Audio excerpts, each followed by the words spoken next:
Imagine standing at the edge of an ancient temple, its walls adorned with carvings of robed figures hovering effortlessly above the ground. Their feet do not touch the earth, their bodies suspended in midair as if gravity itself had released its grip. For centuries, these images have haunted the minds of scholars, mystics, and seekers of truth. Were these depictions mere myth, or did the ancients possess a forgotten science, a sacred knowledge that allowed them to defy the very laws of nature? Levitation is not just a fantastical notion reserved for saints and sorcerers. It is a phenomenon documented across cultures, from the floating monks of Tibet to the ecstatic mystics of the Christian desert. Even today, in hidden corners of the world, whispers persist of those who have unlocked this extraordinary ability. But what if levitation was never meant to be a miracle? What if it was, instead, a lost science, a discipline as precise as alchemy, as profound as meditation, waiting to be rediscovered? In this journey, we will unravel the secrets behind one of humanity's most elusive mysteries. We will delve into ancient texts, decode esoteric teachings, and explore the hidden mechanisms that might make levitation not just possible, but attainable. By the end, you may find yourself questioning everything you thought you knew about the limits of the human body, and the untapped power of the mind. The question is no longer if levitation is real, but how it was achieved, and whether its secrets can still be reclaimed today. The idea of levitation is woven into the very fabric of human spirituality, an echo of a time when the boundaries between the physical and the metaphysical were far more fluid. In the East, the ancient Vedic texts speak of siddhis, supernatural powers attained through deep meditation and yogic discipline. Among these, lagima, the ability to become weightless, was considered one of the highest attainments.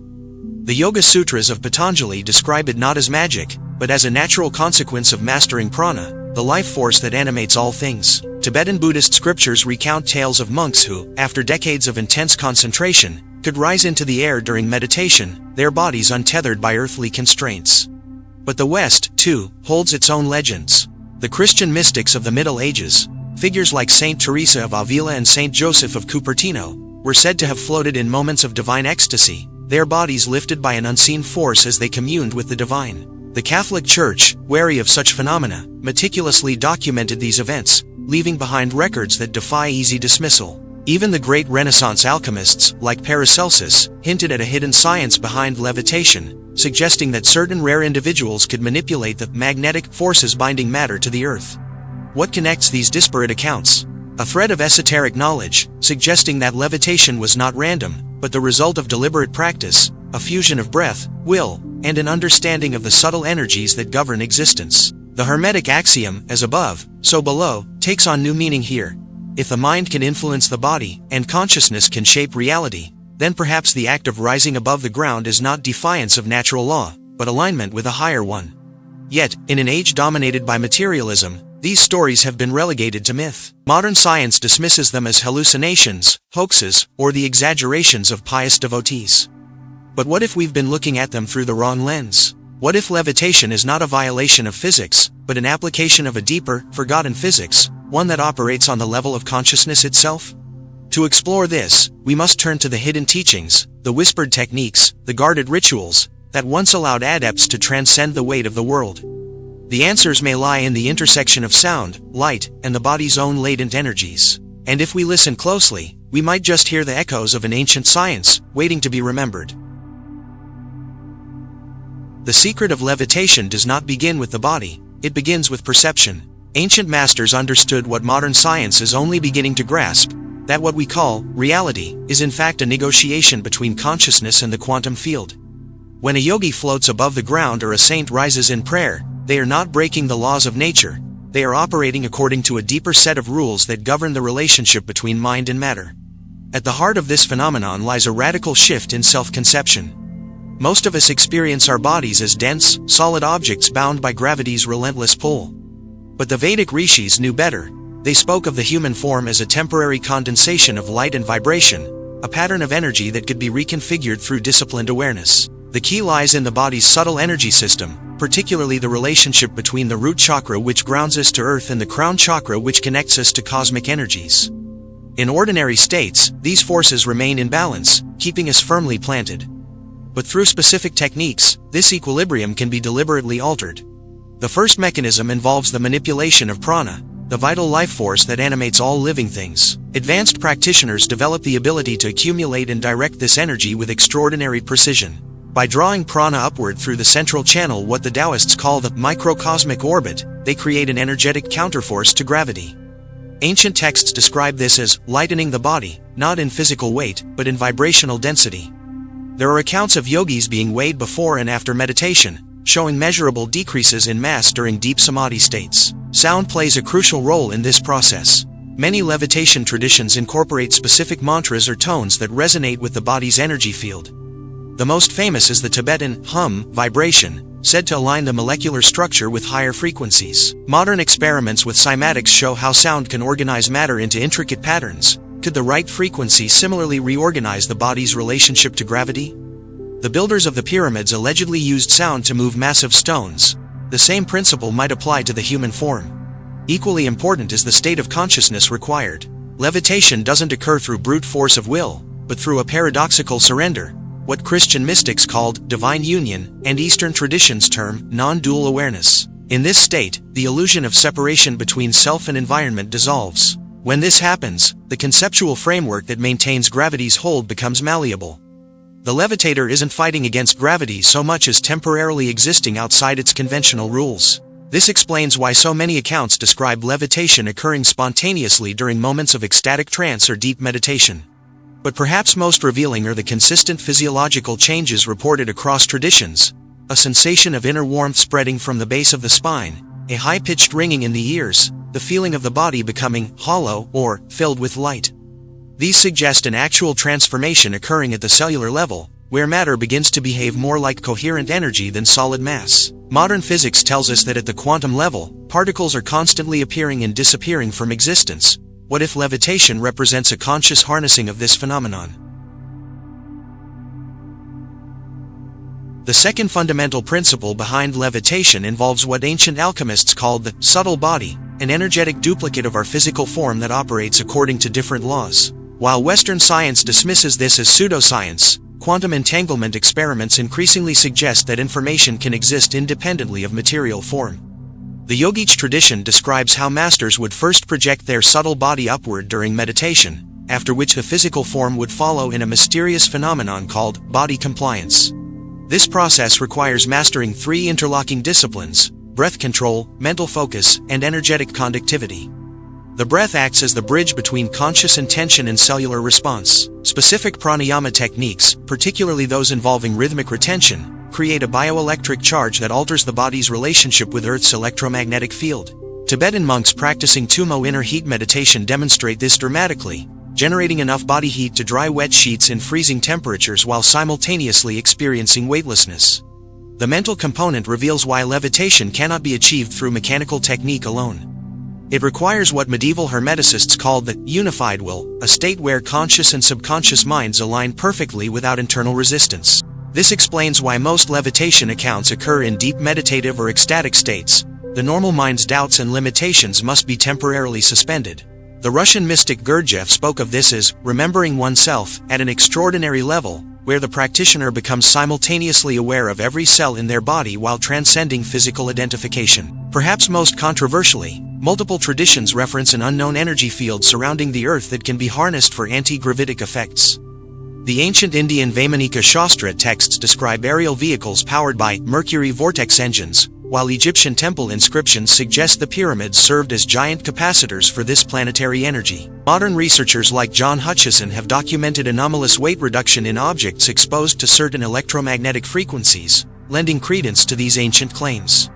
The role of sacred geometry in levitation cannot be overlooked. Many historical accounts describe levitation occurring within specific geometric formations or during rituals where participants formed precise shapes with their bodies. The Great Pyramid's design, the Sri Yantra's intricate patterns, and the Kabbalistic Tree of Life all share mathematical proportions that appear to interact with gravitational forces. Some researchers propose these configurations create standing wave patterns that neutralize gravity's effect within a defined space.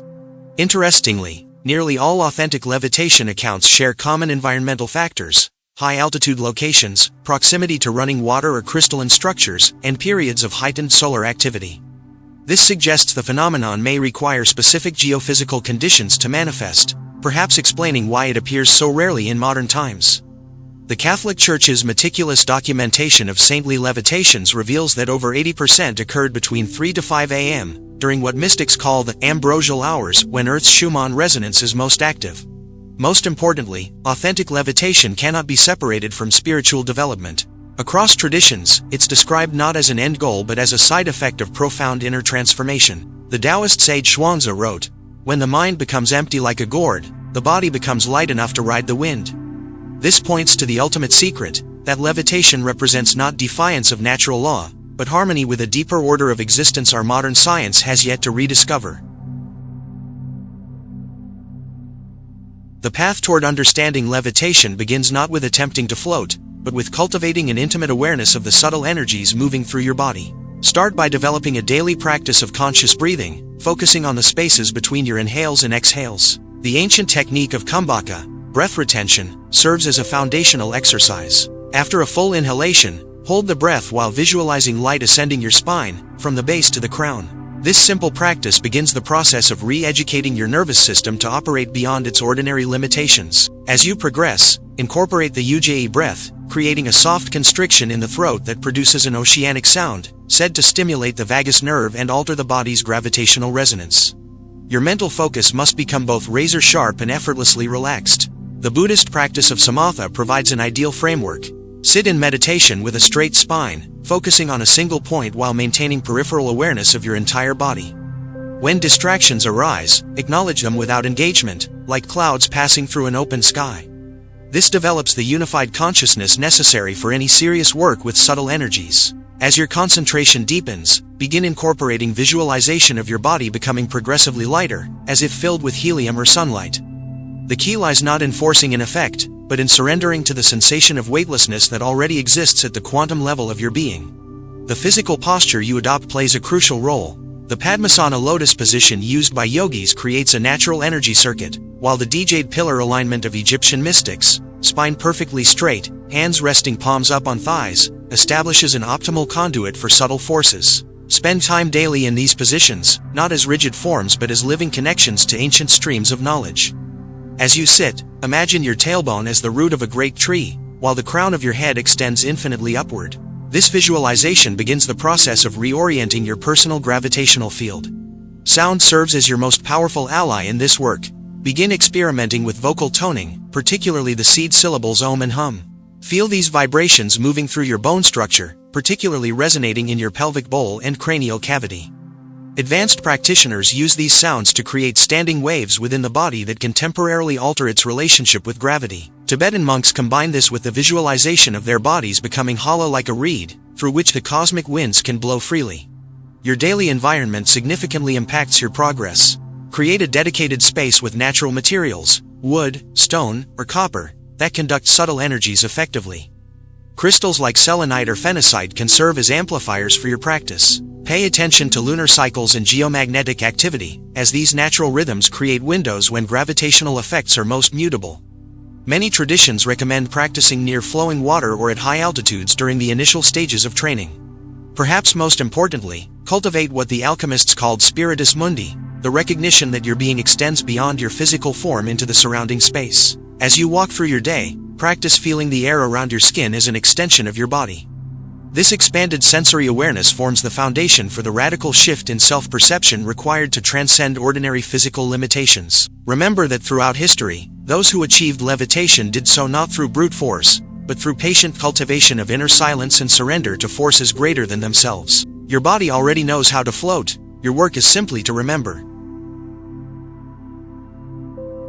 We began this journey standing before ancient temple carvings, wondering if the floating figures were myth or lost science. Now, as we reach the end, perhaps you feel what all true seekers discover, that the line between the impossible and the inevitable is thinner than we've been led to believe. Levitation is not a defiance of nature, but a homecoming to a deeper order of existence, one where consciousness and matter dance in ways our modern world has forgotten. From the breath-controlled ascents of yogis to the ecstatic elevations of saints, the message is clear. Gravity, as we know it, is not the whole story. It is a law, but not the only law. The universe operates on multiple levels of reality, and those who learn its hidden languages can step, however briefly, into a world where the unimaginable becomes natural. But here lies the greatest insight. levitation was never the goal. It was always the side effect, a fleeting signpost on the path to awakening. The real transformation happens within, as we shed layer after layer of limitation, not just in our bodies, but in our minds and spirits. Whether or not your feet ever leave the ground, the practices shared today will change you. They will sharpen your awareness, refine your energy, and most importantly, remind you that you are far more than flesh and bone. You are a being of light, temporarily clothed in matter, capable of far more than this world has told you. So carry these teachings forward. Experiment, explore, but above all, observe. Notice the moments when you feel lighter, when the world seems to hold you differently. That is where the real magic begins. If this journey into the lost science of levitation awakened something in you, share this video with someone who needs to hear this message. Your sharing helps spread these hidden truths to those ready to receive them. Leave a like if you found this exploration valuable. Your feedback shapes what we uncover next. And if you haven't already, subscribe to the channel. We're just beginning to peel back the deepest layers of human potential, and you won't want to miss what's coming. Until next time, remember, the greatest mysteries are not in the stars, but in the untapped power of your own being. Keep questioning, keep practicing, and keep reaching for the extraordinary. Thank you for watching, and I'll see you in the next revelation.